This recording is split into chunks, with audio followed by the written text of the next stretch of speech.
Hi, welcome to Gallery Hózhó for one of our gallery talks. I'm Suzanne Fricke, director of the gallery.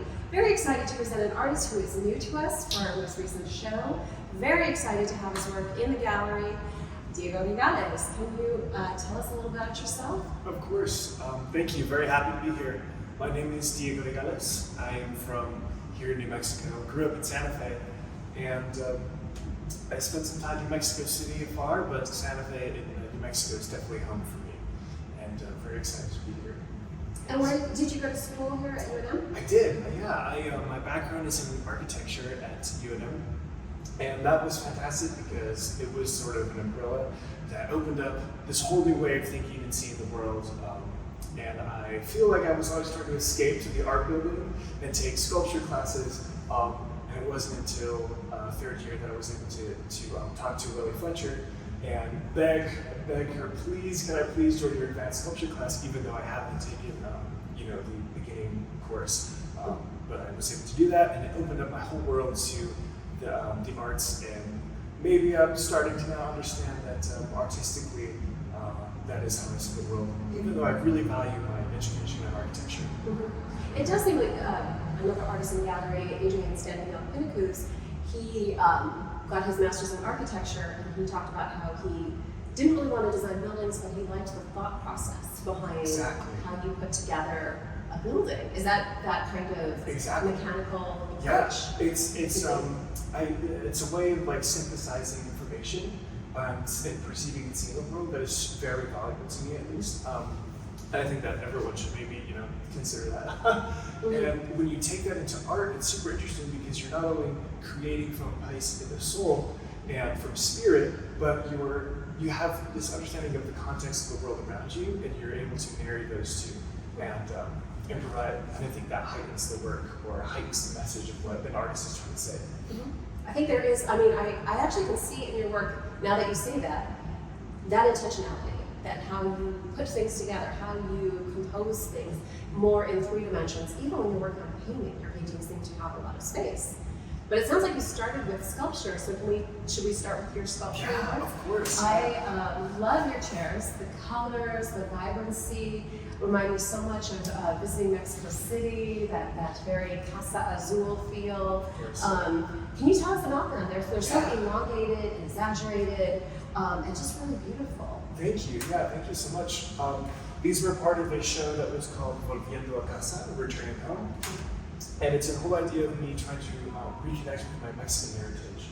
When I decided to move to Mexico City, it was almost a little offensive to my family because they said, how could you go back when your great-grandmother worked so hard to bring everyone here across the border?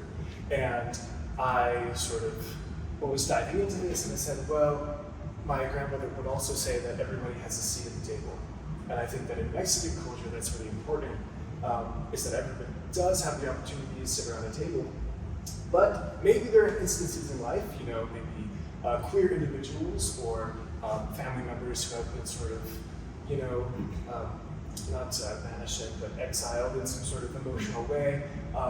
They have a seat at the table, but the dimensions are a little foreign, they're a little elongated, strange. So even though you recognize this chair as a symbol, it is very much like an awkward feeling sometimes. So these chairs were sort of addressing that, and I said, and there are like 12 and 14 foot versions of these ones. And so there was the idea of like, well, if I have to make these giant chairs and say that it's okay to express your family heritage, but also acknowledge borders and ideas of differences, then I would do that. And that's where this came from. And so that's why the seats are dropped, and it looks like there's like a bag. Of course, yeah. And so they also have themes in traditional Mexican ofrendas, love letters, offerings. So you see a lot of materiality in the beans, salt, and inside of the bag is dirt from Taos, a very specific place in Taos in which there's a permanent a chair, 14-foot version chair. And so I try to communicate that in a series, spiritually in that way as well. Oh, that's really so that's what's going on. That's so interesting. The design of the chairs is very similar to that ladder back, the bright colors. But it's interesting. It is a chair that looks so familiar, but then it's not. Exactly. Yeah. So it really makes you look at it and think about it. Yeah, I love those. And I love your little, this, now that you talk about being in architecture, that makes a lot of sense with your, how do you describe these? Miniatures? Yeah, I would dioramas? say, miniatures started out, model making in school was something that came very naturally and was a way for me to like dive into more sculpture practice. It just makes a lot of sense, and I think that you can do a lot more with 3D space. And it's been interesting now to start to paint, which is very different.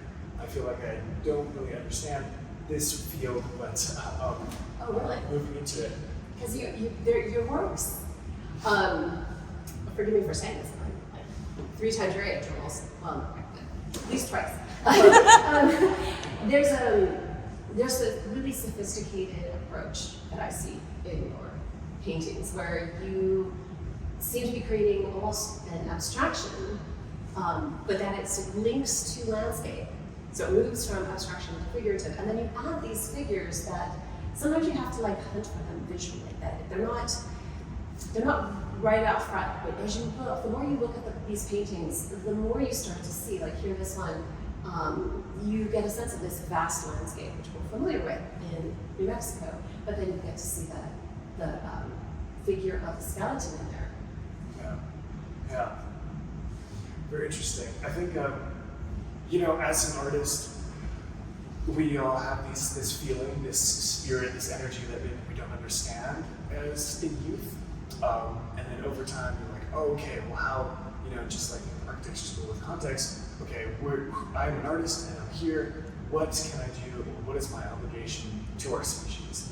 And I feel like art is my language, and visually, I'm really excited about the paintings because they're addressing modern day conversations in artificial intelligence. Because it's a really interesting time in our evolution of our species where we're essentially creating another species, like AGI, artificial general intelligence, that can teach itself.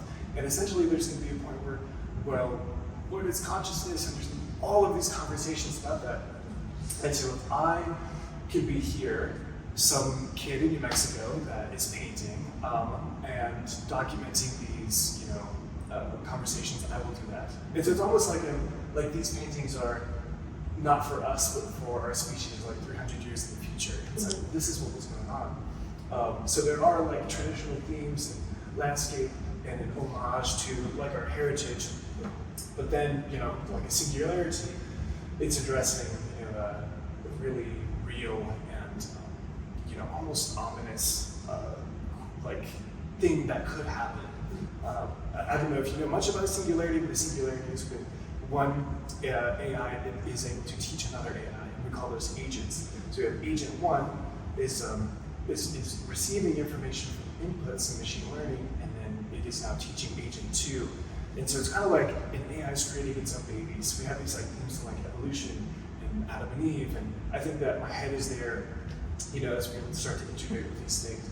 But I will document them not using any sort of digital form. It's a very analog painting. I think that is also a means of sort of soft resistance or control when we're thinking about these things. So that's why I love that. we're doing this. Yeah. And I can throw this out there.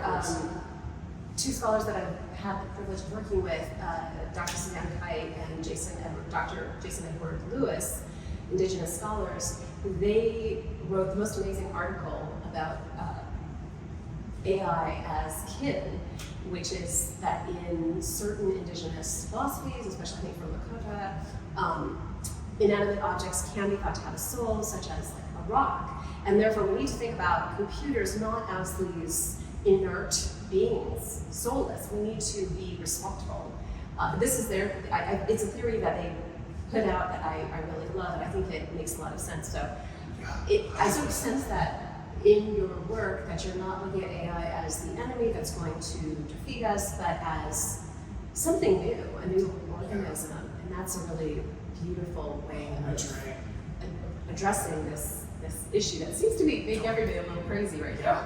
And here's a hot take. I think that we as a species have this obligation to inherit this new form of intelligence that we're creating. And then I also believe that art is a way and a tool to teach AI human ethics and human morals. I think that is really important because it is our spirit, it is our soul. So, although, yeah, hopefully their ethical sense will improve. It's very interesting. So, in your work, can you tell us more about what you're doing right now? Are you working on a new series? I definitely am. Yeah, this was the beginning, and there are many other pieces in the works, large and small. But this same, meditation and just like news. Like when I paint, I constantly have news sources from various countries that are addressing issues in AI to see what everybody has to say, and if I can sort of consolidate that right now. And of course, like a personal meditation, like the spiritual energy that we have as artists, where we need to get this stuff out. So yeah, it's exciting. I'm excited to see that. I just realized I had a quick question for you. I noticed that a lot of these have dates in the future. Of course. And can you talk a little bit about how that Of course. Yeah, definitely. Time is very interesting, and I'm obsessed with time. And some of these particular dates are eclipses or notable dates in the future that correlate with what's happening now. So it's sort of like an opening a portal in a way. But information-wise, where my mind is at is I am trying to communicate these things again to the future of our species. And sometimes I get like dreams or memories of the future in a very weird way. And so I'm trying to combine all of these. Yeah. So it references a time point in the future It does. where something. Yeah, and here's another hot take as well. There is a meticulous effort to document a lot of these dates, and so a lot of the artwork is not going to make sense until it's seen as a whole, until I die. And then there's some of these are intentionally going to be plugged into a much larger infrastructure, if that makes any sense. Yeah. No, that's really exciting. Yeah. All right, is there anything else you want to tell us about your body of work?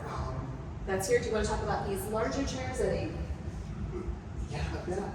I think those relate to these, and I'm just very excited to keep those going and have them as a love letter to my Mexican heritage. But I'm very excited about the paintings right now. Yes, I love your paintings. I love your chairs. I love your little miniatures. I'm always a fan of things that are small. I don't know if you're familiar with the work. A theorist, Susan Stewart, wrote a book about things that are like souvenirs and miniatures, how it's actually encapsulated life in these smaller forms, and that it helps you to share your ideas, to something that's portable, something that is controllable. It's the world that is controlled. Definitely, yeah, having your own universe, yeah. That's great. I definitely resonate with that. Well, that's great. Well, thank you so much for joining us today. We will have this posted on our YouTube site as well. Diego, thank you so much for coming in. Thank you Thanks so for sharing your art. We are excited to keep following you, and I hope we'll keep working together in the future. Thank you. Very happy to be here. Thank you so much. Thanks. All right, do you guys feel ready? Do you need a couple of moments? Okay. All right, we can do this, but we're going to be good. Okay, great. Are you ready? Just don't look at yourself in the reflection Oh, I too know. much. Was I doing that? Yeah, that's not live. Hi, Chelsea. Cut this part. But